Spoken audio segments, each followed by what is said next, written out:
Hello, everyone. Welcome to Nature Connects, the Nature Conservancy in Massachusetts webinar series that connects you with TNC experts and partners locally and around the world. I'm your host, James Miller. I'm going to kick us off today with a personal anecdote.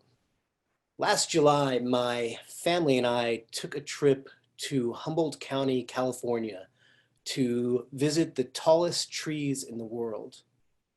When you travel so far, there's always a chance of disappointment. But California's redwoods did anything but disappoint. Neither did the Douglas fir, the Sitka spruce, and so many, many more.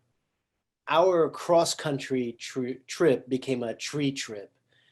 And when your 11-year-old and 14-year-old are still talking about trees a year later, you know that you've succeeded. It's easy to lose oneself in the majesty of those trees. But what I've learned for myself and what we've seen through our friends who join us for these Nature Connects webinars is that the sense of a deep connection to trees and forest is the rule rather than the exception. We humans love our trees for good reason. They provide clean water, air, habitat for wildlife, a place for reflection and recreation. They're also one of our most critical allies in the fight against climate change. So our indelible connection to trees is not in our imaginations. We need them badly. That brings us to today's presenter, TNC in Massachusetts forest ecologist Laura Marx. I've met few folks who can explain, like Laura, why we need trees so badly and how we can best manage our relationship with them for the long haul so that we and they are sustainable. Based in Northampton, Laura, who's been with TNC for 14 years, a little more than 14 years, works to protect the forest of Massachusetts.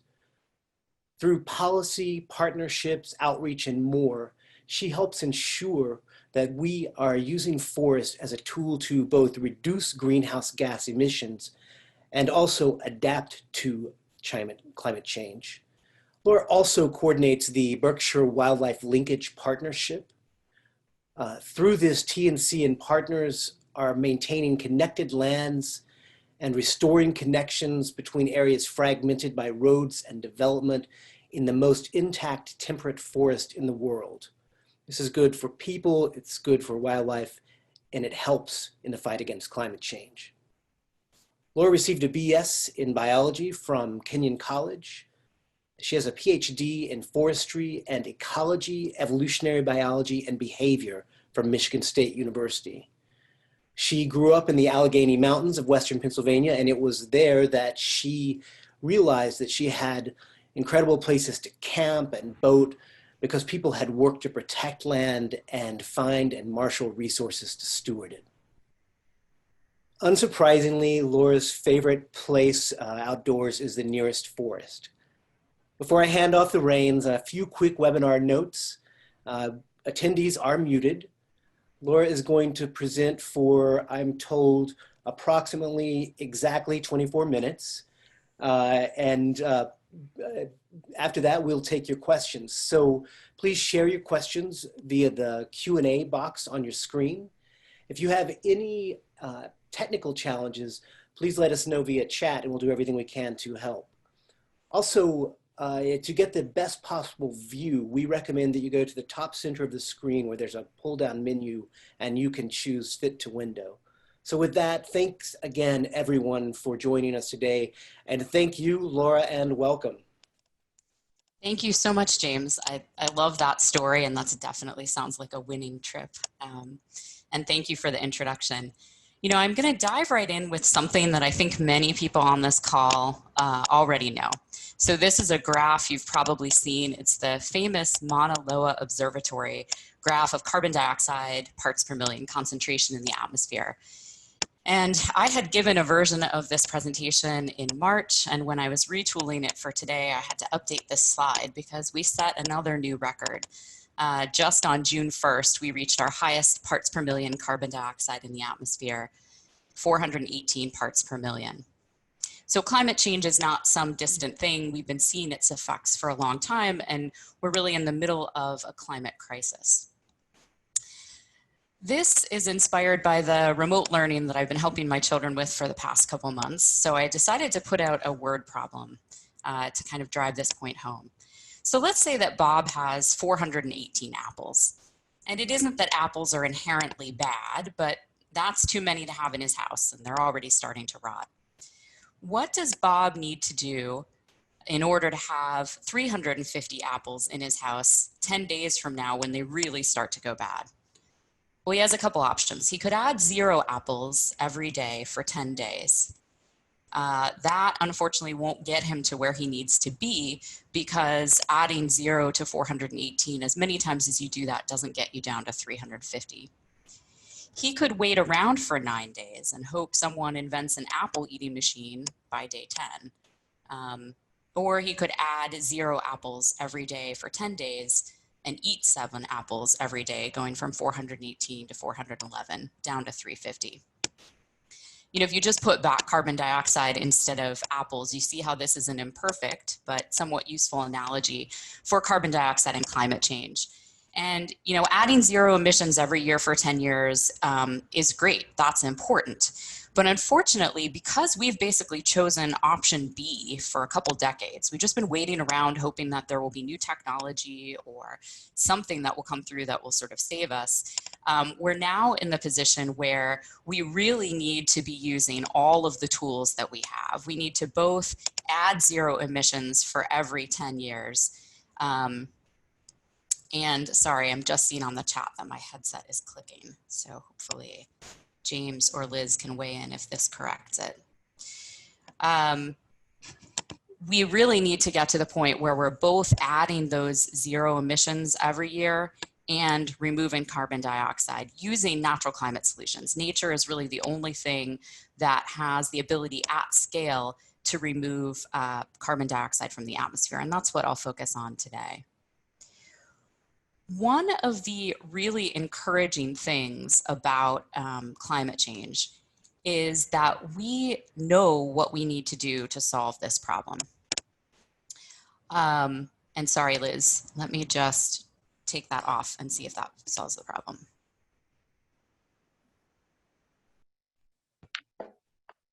Liz, can you just let me know whether that's better without the headset? Sorry about the audio difficulties, folks. Absolutely. Thanks, Laura. Great. So we already know everything that we need to know to solve climate change. New technology would be great, but we don't need it. We know that what we need to do is we need to do 3 things simultaneously. We need to reduce emissions. So we need to use fewer fossil fuels, leave more in the ground, and switch over to 0 carbon renewable energy.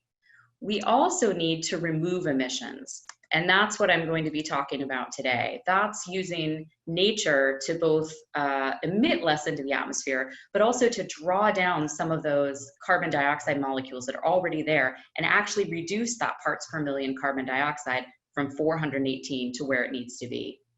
And lastly, we also need to adapt to emissions. Climate change is not some distant thing that happens in the future.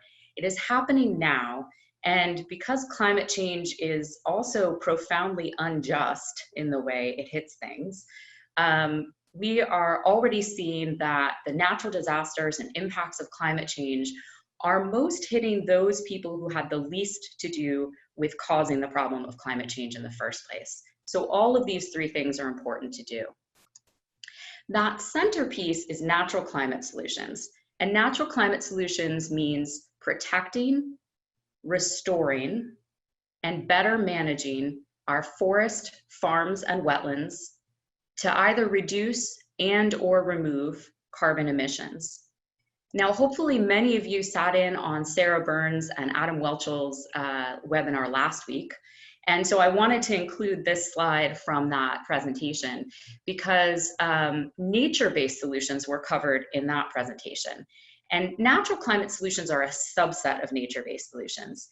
Nature-based solutions means using nature to solve a problem. And you can use nature to solve the problem of stormwater management or heat island effects or any number of things.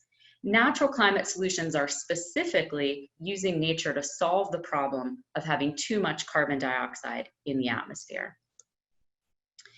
At a global scale, we like to say that nature goes to 11, and some of you will get the pop culture reference there. James certainly did when we went through this. Now, I want to again draw your attention around this globe here. There's this bigger piece of clean energy. We never want to use natural climate solutions as an excuse not to do the hard work of directly reducing fossil fuel emissions through changing our energy use. But at the global level, nature has the potential to contribute about 11 gigatons of carbon dioxide equivalent towards what we need to do each year to solve climate change. And so that's about 30% of what we need to do globally to meet the Paris Climate Change Agreement. At the US scale, this is a little bit different. So in the US, natural climate solutions offer about 20% of what we need to do to meet our Paris Climate Agreement commitments. And this tool, I put the URL at the bottom, this is kind of fun to play around with. For any state, you can pull up what are the natural climate solutions that have a lot of potential in your state, and you can look at how much potential they have, and you can even play around with what happens if I make different assumptions about the price of carbon. One of the things that the U.S. Climate Alliance, that the U.S. Climate Mapper shows is that each state has a slightly different situation. So in this map of New England, if you look at Maine, Maine is very large, has a lot of trees and not that many people. And in Maine, natural climate solutions can actually get Maine to the point where they're carbon negative, where they're removing more carbon each year than they're emitting into the atmosphere. In Massachusetts, we're much smaller. We do have a lot of forests. We're about 60% forested, but we also have a lot more people than Maine. And so in Massachusetts, natural climate solutions may be able to get us to a net zero carbon accounting framework. So each state is a little bit different.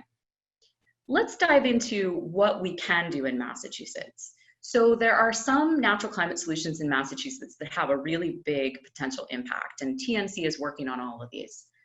The first one that I want to talk about is city tree planting. So these are pictures from the Greening the Gateway Cities tree planting program. This is a state program run by the Massachusetts Department of Conservation and Recreation. And this program works in currently 14 of the 26 gateway cities around the state to plant trees specifically in neighborhoods that have lower tree canopy cover than the surrounding area. There's a study that I'll provide the link to in my follow-up email that recently showed that you can still see which neighborhoods were redlined by looking at the tree canopy cover. There's still that lower tree canopy cover in areas that have been underinvested in over all those decades. And so one of the aims of this program is actually to start to correct some of that environmental injustice. So these trees that are planted have all sorts of benefits. The carbon benefits come from both the trees sequestering carbon as they grow, and also from reduced energy use in the buildings that are shaded and windbroken, sheltered by the trees. But of course, there's also a lot of additional non-carbon benefits like stormwater management, better ways to deal with the increased precipitation and flooding that we're seeing due to climate change, urban wildlife habitat, reduction in heat island effects in cities, and a whole bunch of other things. James mentioned that there are, we have a real connection to trees, and there's a real physical and mental health benefit of having more trees around you. The community partners listed in the bottom of this slide are local groups that make Greening the Gateway Cities happen in each of the cities, and they're all doing great work. Another natural climate solution that's relevant here is healthy soils. We don't have a lot of agricultural lands, but what we do has a lot of potential. We also have a surprising amount of suburban lawn. We have hundreds of thousands of acres of suburban lawn in Massachusetts. There is currently an effort in part led by the Northeast Organic Farming Association, Massachusetts chapter that I've listed at the bottom, to think about ways that we can improve the health of soils and increase the carbon in them. So one of those is cover cropping, and that's planting another crop in between the crops that you're going for, in between seasons. That has a lot of benefits, but among them are adding more organic matter and carbon to the soil. And blue carbon is another great and relevant natural climate solution in Massachusetts. This photo actually has Boston in the background. Our own Vanessa Salvucci took this photo. And you're looking here at a salt marsh. So in Massachusetts, the blue carbon systems that we have are salt marshes and eelgrass beds. Blue carbon really just means coastal and near offshore wetlands. Now, when you look at a map, these only are on a little strip around the coast of Massachusetts, but they play an outsized role in terms of carbon because now, the way salt marshes and other blue carbon systems work is they sequester carbon in the plants. And then as those plants die, the sediment actually accretes. So it builds up over time. It's made of dead plants and roots and organic matter. And because it's under salt water, it pretty much stops decaying. So once that carbon is down there, it's safe. It's stored almost indefinitely. You can dig down in a salt marsh and you can find carbon that was put there 10 years ago, 50 years ago, sometimes even a century ago. So when we either degrade these systems, especially by nutrient pollution to the point that they die, or we just destroy them altogether, we alter them and build on them and de-water them, all of that carbon has the potential to be released. And if you're interested in learning more, the Wilcoit Bay National Estuary and Research Reserve that I've listed here has fantastic information on blue carbon and their importance for all sorts of reasons, including climate adaptation that you may have heard about in last week's webinar. I will also share this infographic in my follow-up email to attendees, but I just wanted to put it on the screen briefly because I'm going to move into the strategies that deal with forests. And we've been using this a lot to really make the point that we depend on forests for all sorts of things. And we also depend on them to help fight climate change, but they do that in a lot of different ways, all of which are important. So as I mentioned, about 60% of Massachusetts is forested. And one of the most promising natural climate solutions relating to forests is avoided forest conversion, so forest land protection. There are so many reasons to protect forests. We've been doing it since long before we started putting carbon in as part of the conversation. But from a carbon standpoint, avoided forest conversion is a win-win. So when a forest is converted, within the first couple years, about half of the carbon that was stored in that forest is released into the atmosphere. So that's a new source of emissions that we didn't have to have. And also, once a forest is gone, it no longer is around to sequester carbon. So every year after that, we're missing out on the impact of that particular forest in pulling carbon out of the atmosphere and sequestering it. And that really adds up over time. For community partners, I've listed here, the Nature Conservancy does land protection. There's also a range of land trusts all across the state. And you can find out your local land trust by looking at the Mass Land Trust Coalition list. And finally, another forest-based natural climate solution is improved forest management. And in Massachusetts, that both means setting aside some forests as reserves or wildlands. And those are places where we don't do commercial timber harvesting. We allow them to be managed by nature and to sequester and store more carbon each year. And over time, they develop some of the structure that you're seeing here in this picture, where they have very large trees. They have a lot of downed wood that you see in here that becomes a growing part of the carbon pool. And they're also all aged. So you see these little seedlings and saplings and medium-aged trees and older trees here, which makes them very resilient to whatever climate change throws at them. Now, most forests in Massachusetts are actually in a condition where they can be managed both to increase the carbon storage in them over time and to produce wood products, among other things. And this photo is of the over-design building on the UMass campus, the UMass Amherst campus. And I know that that is closed right now, But someday when it opens again, if you're nearby, it's really worth a look. It's got an enormous amount of wood in that building.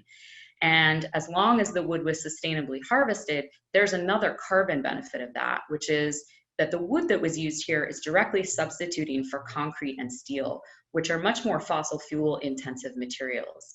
So there's really a role both for wildlands and woodlands, for reserves and managed forests, when we think about improved forest management. And I've put at the bottom, masswoods.net has a wide range of really good materials on that site, including one about forest carbon and forest carbon trade-offs. So I also want to point out here, as I did at the beginning, that climate change is fundamentally unjust. And we know that from seeing its impacts around the world. We know that from seeing its impacts here in the US. This is a poll that was done by Eco America, which is a group that TNC has partnered with for about the past 10 years. And this poll is from 2018. And you can see that the respondents that self-identify as either Black or Latino are far more likely to have personally been affected by extreme weather or flooding or breathing problems. And when I was looking and pulling through examples, there are so many of them. Another thing that follows from this, which makes a lot of sense, is that people who have directly been impacted by climate change and impacted negatively, Yale does a series of polls that they update often that they call the 6 Americas, and it shows Americans' attitudes on climate change. Again, you see a big racial difference here. So Latino and Black respondents are much more likely to say that they are alarmed or concerned by climate change. And when you look at that brown, you know, the climate dismissive, that's climate deniers, and they are overwhelmingly white.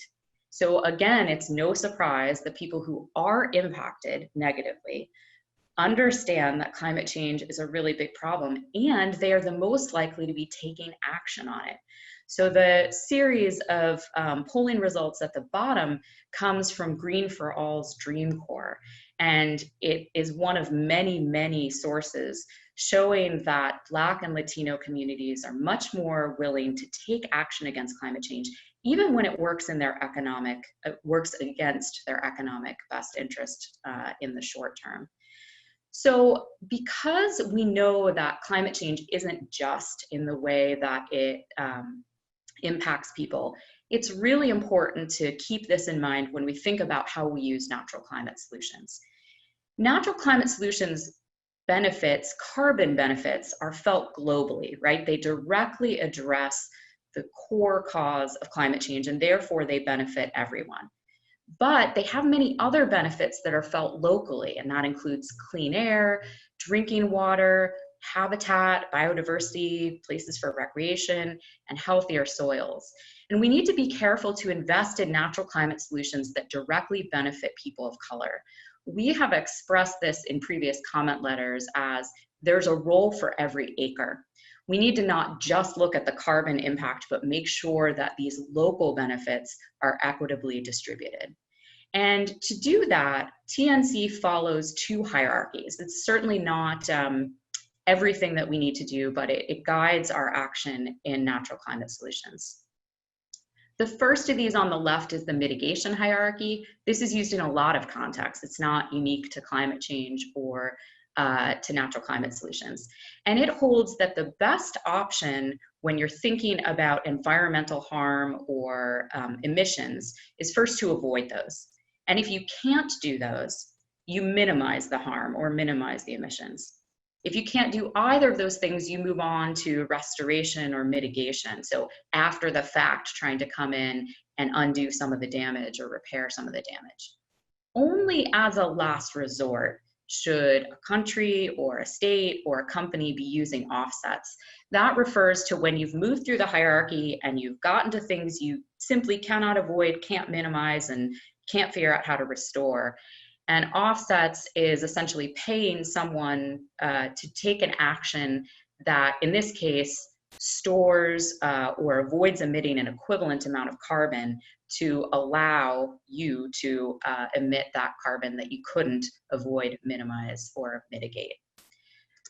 On the right, you see our implementation hierarchy. Once again, clean energy is in there because we only want to use natural climate solutions as part of a comprehensive strategy that includes making deep reductions in our use of fossil fuels. In the implementation hierarchy, we start with protect, because protecting an ecosystem is usually cheaper and almost always more effective than other strategies.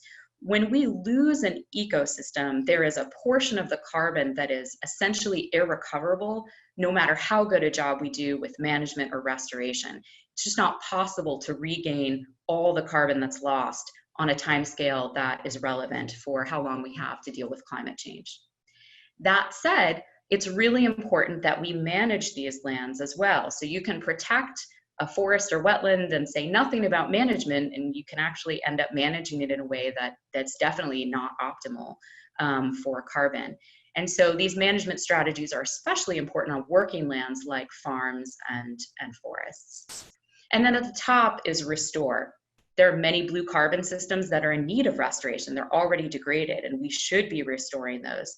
But we also acknowledge that by the time we get to that point, we can only get back a portion of the carbon. And so if it would have been possible earlier on to protect that blue carbon system or manage it in a way somehow that was better, we would have looked to do those options. When you look at the bottom of both of these, you see that avoid and protect are those preferred opportunities. And hopefully that's making you think about a slide that you saw previously. So avoided forest conversion or land protection hits all of those elements that we want. And forest land protection is something TNC has done since its founding. It's an important natural climate solution, but it's important for all sorts of other reasons other than carbon. And I'm sure I'm not alone in never having been more grateful for the privilege of being able to go out and enjoy nature. And I have been spending a lot of time outside. Sometimes I've been going to some of our preserves. This is a picture of a stream in our St. John Preserve in West Hampton.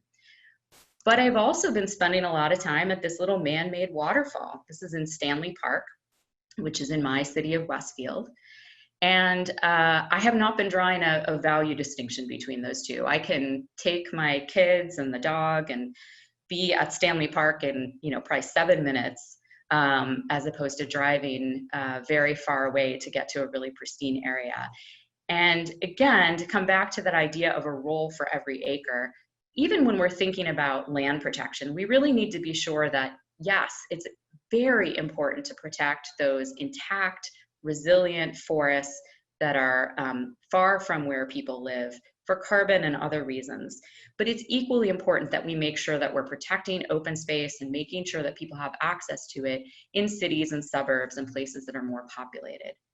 So I'll end there and shift to questions, but I really want to thank you in the audience, not only for joining us for an hour on this very hot day for this webinar, but also for all the support that you've given us, which has made it possible to do these kinds of land protection and natural climate solutions work. And I would urge you to also take a look at whatever your local land trust is. There are groups working on natural climate solutions all across Massachusetts and all across the US and the world.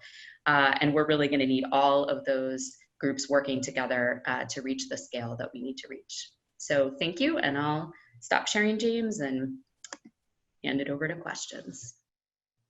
Thank you, Laura. As always, thought-provoking presentation and very informative. Much appreciated. And yeah, folks, please do add your questions to the Q&A and we'll roll right into them. We're starting to get a few. Laura, just to start off, two questions that are somewhat similar. I'm just going to read them both because there's a nuance of difference. And one is, I'm involved in land protection in my town, and we're exploring acquisition of a small 4.5 acre forested tract that will otherwise be sold for development. Is there a way to calculate the carbon sequestration benefit of leaving the forest intact and letting it continue to nature? And then the second question, Laura, really the same in many ways. My town tries to be thoughtful and responsible in the management of its 1,300 acres of conservation land, but carbon sequestration hasn't really been factored into our planning process. Is there a source of information or assistance that can help us do that? Yeah, those are great questions. You know, for the first one, with a parcel that small, you can use some general figures for the amount of carbon that is sequestered each year by a forest parcel, or, you know, the average amount of carbon that that is stored on there. I think a resource I might send the person who asked the question to is Mass Audubon has a really great ecosystem services forest fact sheet, and I'll put that in the follow-up email too, that includes sort of an average figure for how much carbon is stored on an average acre. My first thought with a parcel that size would be to think about its recreation value and where it's located, and whether it might be one of those places that's small but really important or really accessible to people who may not have access to you know, to another forest. For the town forest question, that's also a really intriguing question. There are many, there's a lot of guidance about how to manage your forest in a way that balances carbon and other uses. And so a resource that I mentioned earlier, I happen to have here, so I will show it. This is the UMass Amherst and University of Vermont Forest Carbon Document. It's really well written, and it guides people through thinking about carbon and how to do that, and thinking about the trade-offs involved with any type of management.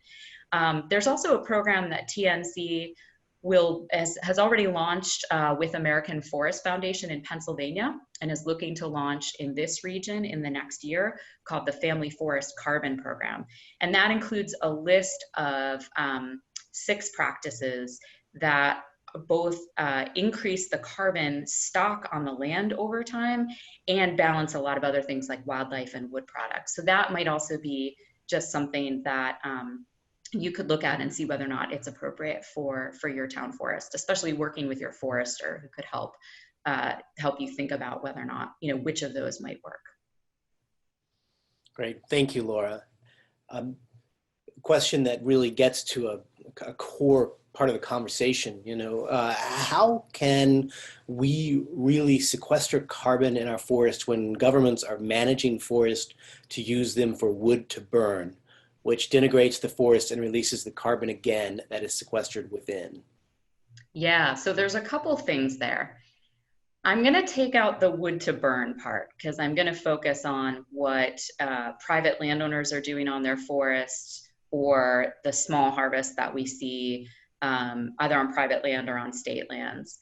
So thinking back to that forest carbon graphic, there is absolutely a need for forest reserves. TNC has been advocating for reserves for a long time, and we are definitely not done. We don't have the number that we need, even just to serve their ecological purpose of providing habitat for native species that need a lot of room, or very intact closed canopy forests.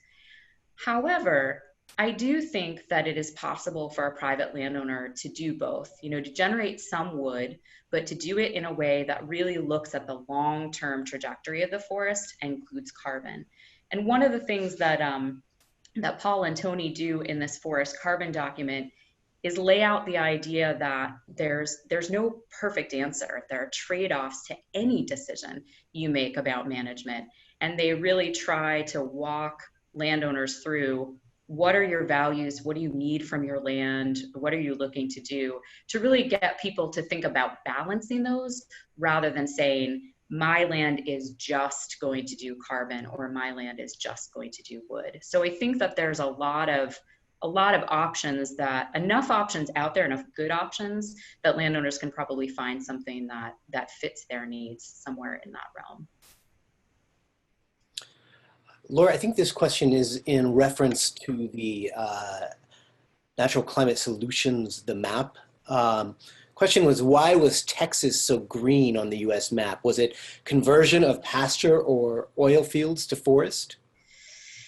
I I don't remember. I'm gonna have to look it up. Texas shows up in all sorts of maps. Texas is like a leader in wind energy. It shows up in all sorts of ways. I have to admit that I don't remember which of the natural climate solutions makes Texas pop. But if you go to that mapper, you'll see the list of climate solutions and which has the highest carbon potential. There's also, if I had to guess, there may be some agricultural strategies that are pretty high there, silvopasture and other strategies that may have to do with ag land. But now I'm curious. I'm going to have to go look that up afterwards. It's a good opportunity also to note that in the follow-up, as you alluded to, Laura, we will share links to a number of the resources that are discussed today, and I feel like this follow-up is going to have a lot of resources in it. Let's see. So, Laura, are there tax incentives, credits for doing ecosystem restoration, carbon sequestration on one's own land? Yes and no. I'm not aware of tax credits in Massachusetts that directly are tied to natural climate solutions, but there's certainly a lot of incentive programs. So the Natural Resources Conservation Service, NRCS, has a number of programs where they do cost sharing with landowners who might want to do something better with their agricultural soils or manage their forests. There's also a statewide program called the Current Use Program. Here it's called Chapter 61, and in every state it has a slightly different name. And that offers landowners a reduction in their property taxes in order, in return for keeping their forest land as forest or agricultural land as agriculture, or open space as open space. There's a lot of research and experimentation in this space about how to quantify some of the carbon benefits that we know are there on those lands and find ways to incentivize landowners who want to protect their land, who want to keep those places intact and sequestering carbon. Laura, a question that's related, I'll go ahead and ask it just to see whether there's anything you'd like to add. The question is, what state programs aid local communities and landowners in maintaining forest? Is there anything else there that you would want to address? I think it's pretty much the same answer, although once you step away from taxes, there are a lot of state grant programs for land trusts that are working with landowners to protect land.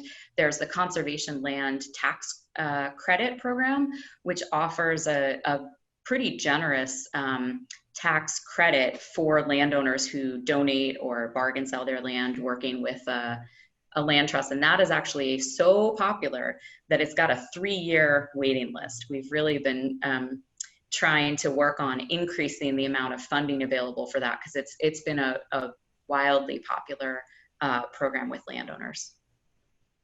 Awesome, thank you. Great question here that I think is a topic that a lot of folks are discussing right now or have been, and that's, since conserving forests and other natural lands is so important to address climate change, how do we accelerate solar development while protecting forest? The question goes on to say, in Rhode Island, over 50% of recent forest loss has been from solar development. How can states like Rhode Island reform solar siting to protect natural lands? That's a really great and timely question. And I know there's been a lot of discussion of that in Massachusetts as well. With climate change, eventually, we don't have perfect options anymore because we waited too long. So we both need to greatly increase solar and we need to protect forests. I don't think we're at the point yet where we have to make that a zero-sum game, although it's possible that in the future we would get to that point.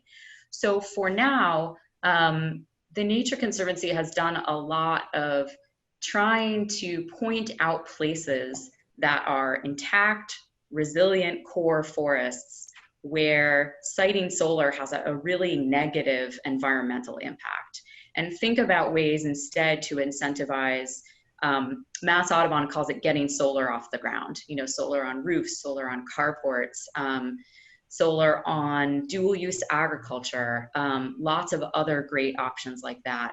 And I know that's a space that I feel like it changes almost monthly, my information about the incentives and how things are being thought through, it changes very often. But it's a really, I love the way that question was phrased, because we desperately need more solar, but it doesn't seem yet like we're at the point where we need to site it in those places that have such high negative environmental impacts, as opposed to places where we get our solar, but we have a little less environmental damage on the way as well. Laura, question is, it's not obvious why concrete and steel are more carbon intensive than wood. Please explain. Gosh, we should do in the follow-up, because that's a long question. So there are some analyses of embodied energy looking at what it takes to create concrete and steel and transport them and put it in there. Again, all of those assume that the wood that's being used to replace those materials is being harvested sustainably.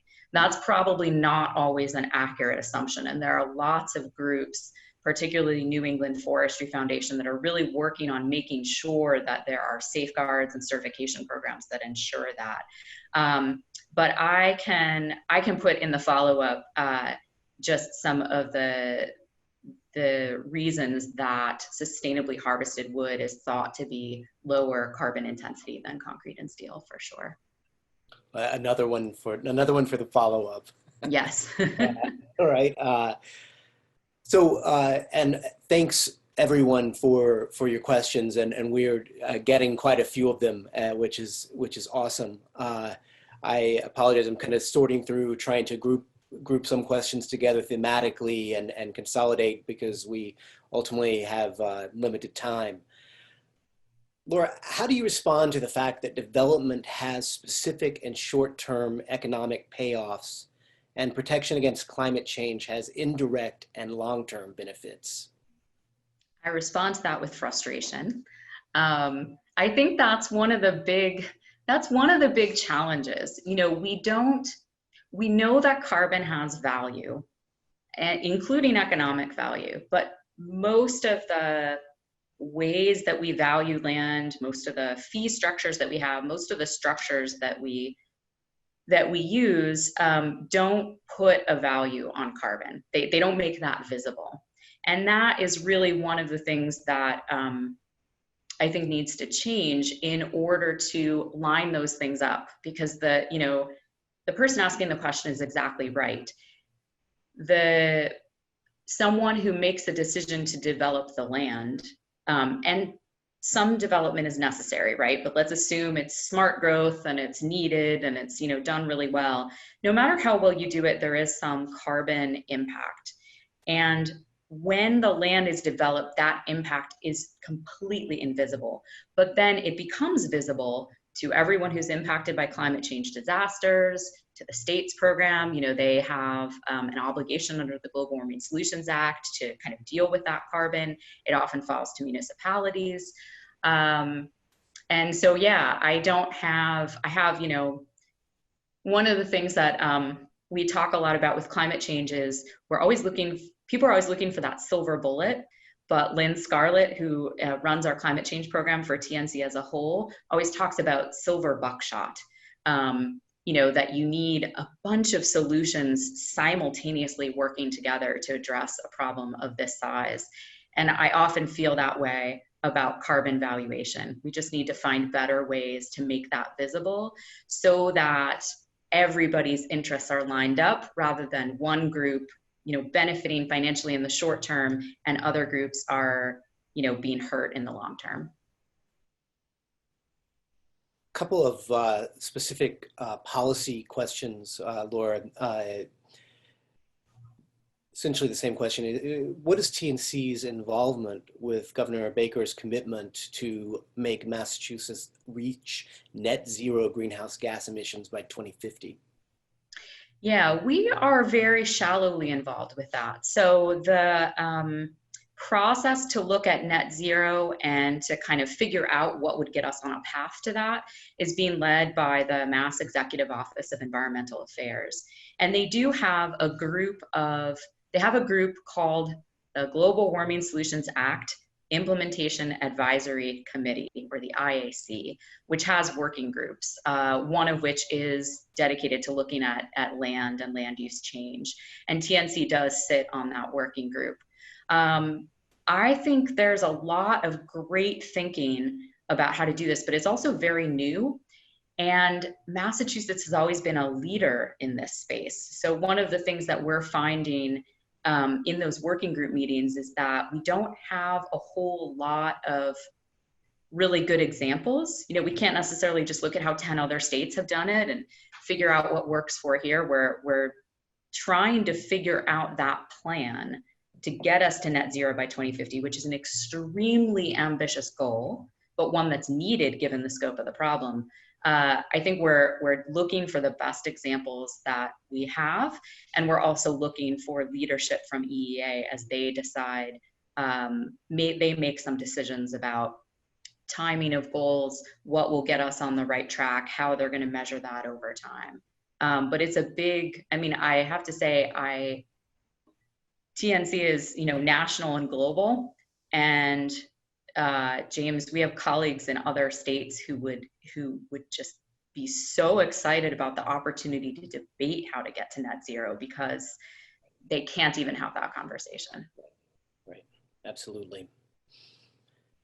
So Laura, I am going to, I've got one more question, I think, in this sort of natural climate solutions realm. And then we have some comments and questions on environmental justice. So I think after this last question, I'm going to move us over to that thread of this conversation. Sure.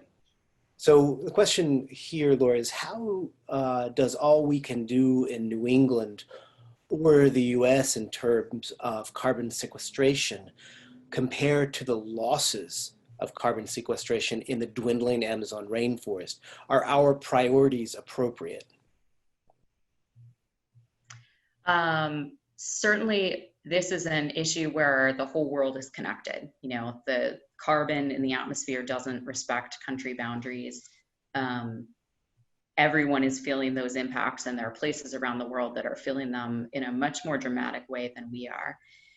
TNC has some great international programs. I'm lucky enough to be able to work with our global team working on natural climate solutions. And so there are a number of countries that are looking to work natural climate solutions much more fully into their climate change commitments and their climate change actions.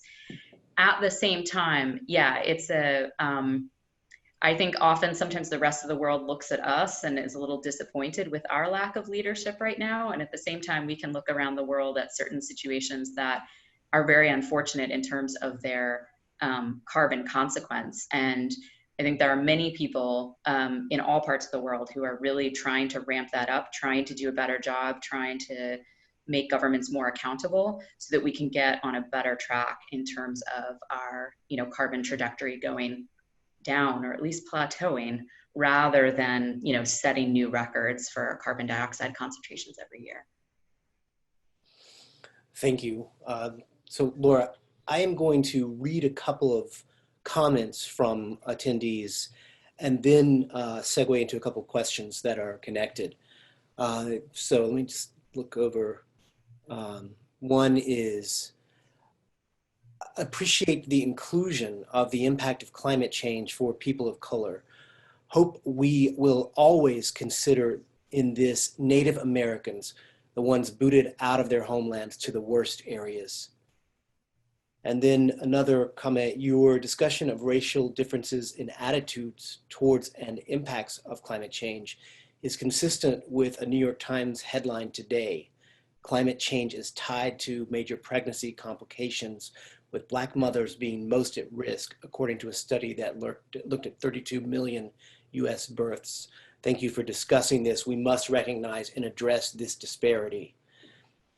So questions, and I'll loop kind of pull these together, and you can take it where you think best. One is, can you touch more on actions that can be taken to more effectively address environmental justice concerns and this disproportionate impact on those communities? And then also, are there organizations that TNC is partnering with in this space? Yeah. Yeah, thank you for those questions. So to take those two pieces a little separately, in terms of actions, I fully agree. I have relatively low tolerance for planning and conversation, even though I know that's a useful precursor. But I have had a lot of conversations, including with a lot of people at TNC who think about this very deeply, and have been thinking about this more than just the past couple of weeks as well. So I would say that in terms of actions that can be taken, recognizing what power each of us has, sometimes that's financial power. We may donate to organizations. Sometimes it's a voice. If you go to the State House and talk about your priorities, are you listened to in a way that might be different from people who are a different race than you or live in a different community? And so I think that in terms of action, there's one simple overarching thing I can say, which is to share that power, whatever it is. So that probably means donating to groups that have, Black and Indigenous and Hispanic leadership and are doing this work on the ground. And also trying, if you have a sizable voice, to sort of elevate what you're hearing from people who may not be heard as much. To that end, I would say that so I tried to list some organizations in the slides as I went. And I really want to highlight the ones that are working on the Greening the Gateway Cities program. So the way Greening the Gateway Cities works is in every city, they partner with a nonprofit that may or may not be an environmental group. It could be just a community group in the city. And that's how they get people to sign up for trees. Those groups actually take on the stewardship. So they water the trees, they get them past those critical first 2 years where we see a lot of mortality. And so there are 8 groups, which I'll put in the follow-up. They're also on the Greening the Gateway Cities page. You can just scroll all the way down to the bottom and it'll list those 8 community partners. And I would say that if I had to highlight one we work especially closely with, we've worked with Berkshire Environmental Action Team, which is the community partner in the city of Pittsfield, on many, many issues. And I always look to them as a model and kind of a source of learning for thinking about how to be more inclusive in our work. They are also held up as a model in the Greening the Gateway Cities realm because they have gotten a bunch of trees planted in Pittsfield and sort of with no end in sight. There's more planned on the way. So I'd say that any of those groups that you look at would be a great place. There's also a very good agenda, kind of like list of policies and actions that can help address environmental and climate injustice on the NAACP website under environmental and climate justice. They have a whole energy agenda dealing with renewable energy and a lot of really great resources there that you could look to as well. But I also want to acknowledge that I am keenly aware that I am not necessarily the best messenger for this. So I'm trying to dive into those issues, but then also immediately point people to groups that are embedded in those communities, groups that are led by people of color, because that's where we really need to go to listen, to find out what action they're asking us to help them take. Absolutely. Thank you, Laura. And thank you, everyone, for those questions and the conversation. So Laura, we are almost at the end of our time, and I had a question sort of queued up, and you've addressed it, but I'll throw it back out to see if there are any other contours that we might want to touch on, which is, people who are really concerned about forest carbon and climate mitigation. What what can they do? You know, what are there other things that we can do in addition to what we've already discussed, whether it's on the, you know, advocacy side or in your backyard? Right. Any thoughts that you would like to leave people with on that question? Yeah, I mean, avoiding forest loss is huge. We can't argue about whether or not it makes sense to put a solar farm on a forest or how to manage it or how best to use it if it's not there in the first place. And that is definitely something that comes out in our own analyses, the importance of avoided forest conversion. But again, it's also something I think all of us feels personally right now because we are out there enjoying those forests and the solace that they would provide. There's all sorts of ways that people can get involved in that. So certainly getting involved with your local land trust is a great way to do that. I think in terms of advocacy, I mentioned the conservation land tax credit. You know, 3-year waiting period is a good indication that we have a lot of interest. And so, yeah, there's a lot of things that people can do to take action on that front. Right. Laura, thank you. So always a pleasure to talk to you, and I hope and I think that more than 100 people today who joined us will feel the same. So anything that you would like to add before we sign off for today?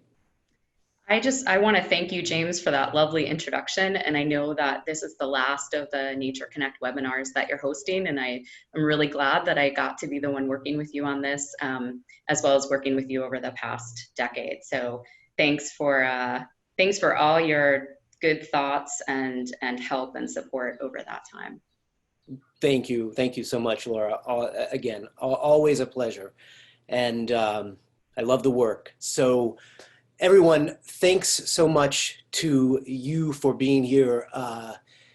You know, this is really an incredible opportunity for those of us at the Nature Conservancy to connect with people who support the Conservancy or interested in the Conservancy, and we genuinely appreciate your support and your engagement. Please stay connected, you know, nature.org/Massachusetts, social media. You can find out about future webinars at nature.org MA webinars.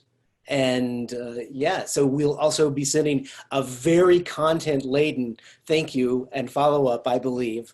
And so with that, we're at 12:59, so I think we will just say thank you again. And James, I have one question. Since we've started the presentation, I've gotten about 20 emails requesting the slides. Laura, would you be able to make those available to people who email us? Yes, I can definitely do that. Happy to do that. Thank you. Great. Yeah, thank you, Liz. All right. With that, folks, apologies for questions we didn't get to, and thanks for all of the wonderful engagement. Okay. Laura, bye. Thank you, everyone. Bye.